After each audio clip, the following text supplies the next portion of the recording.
After 30 years of being trapped by pain, I finally broke through using the latest science-based strategies, and I'm here now to present to you the same strategies that helped me feel better, and at no cost, and there's no catch.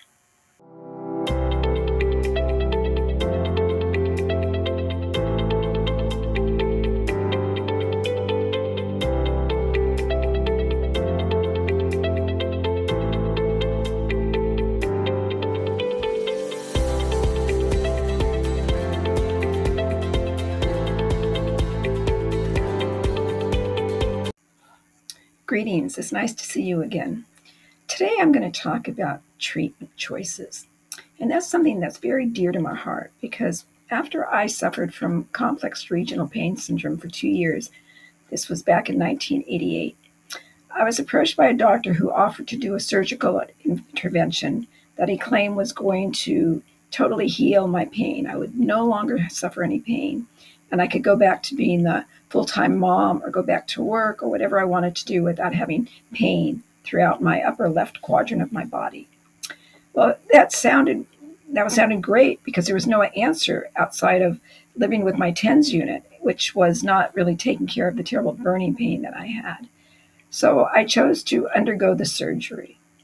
And unfortunately, that surgery caused me many kinds of lifelong problems. And among them, of course, is my drooping eye, my raspy voice.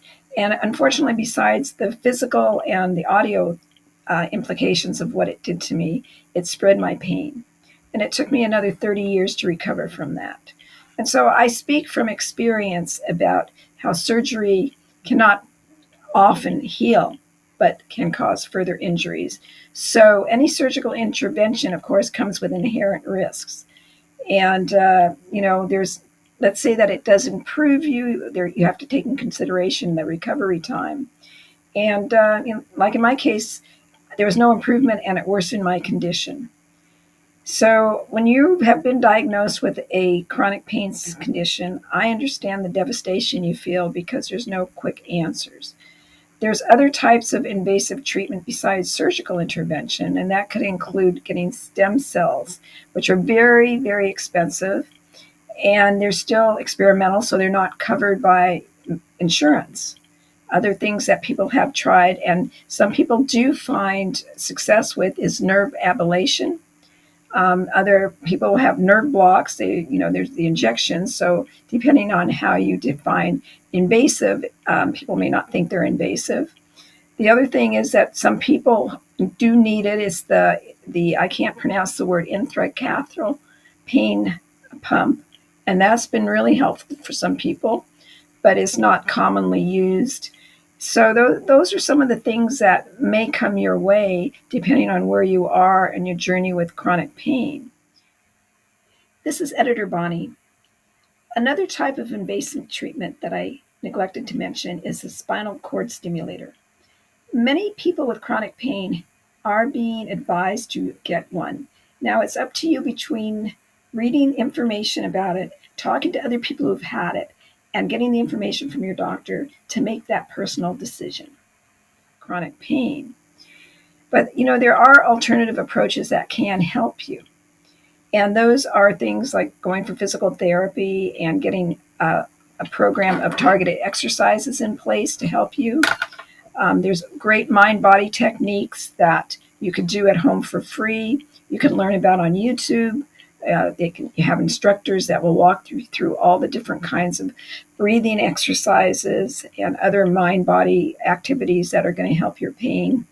And there's simple things like lifestyle modification, things that I've talked about and I'm going to continue talking about on this channel. And that's going to be looking at your stress management. It's going to be looking at your nutrition.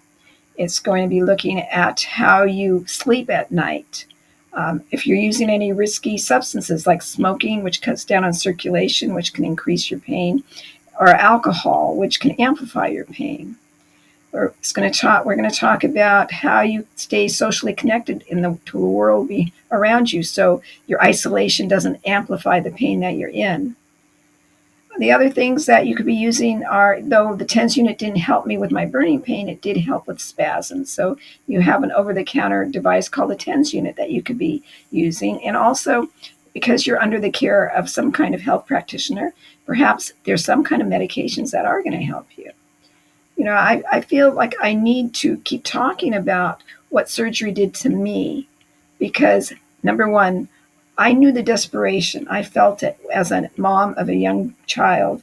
And, when I was offered that out of my pain, I jumped. I mean, I did read some of the side effects, but I did not read that it was going to spread the pain in my body. And I did not know what it was going to be like to live with the neurological deficits it caused throughout my body. So if you look at your chronic pain as something that can be managed and improved with a holistic approach, meaning you take from many disciplines, you're going to have an easier time to make decisions. Now, it's always up between you and your healthcare provider about what decisions you make about your treatment plan. But I just wanted to caution you because I know what it's like to be in your head about you're desperate and you're in pain. And it's a difficult time to make decisions. So by giving you some warnings so you can think, okay, I really need to think about this. And things are not black and white, that I'm in terrible pain and this one treatment's going to get rid of the pain. Because not only will I save you the heartache of maybe having side effects, but I'm going to save you that fiscal heartache of investing hundreds and hundreds of thousands of dollars into treatments that don't leave you any better than how they found you when you walk through the door of the clinic. So I'm hoping that this reaches people who need to hear it. And I'll see you next time. Bye for now. I hope you enjoyed the video. And if you found it useful, please give it a thumbs up. And also, please subscribe so you'll be given notice when the next video is uploaded. And also, to go an extra step, how about leaving me a comment so I know I'm not out here all alone trying to help people?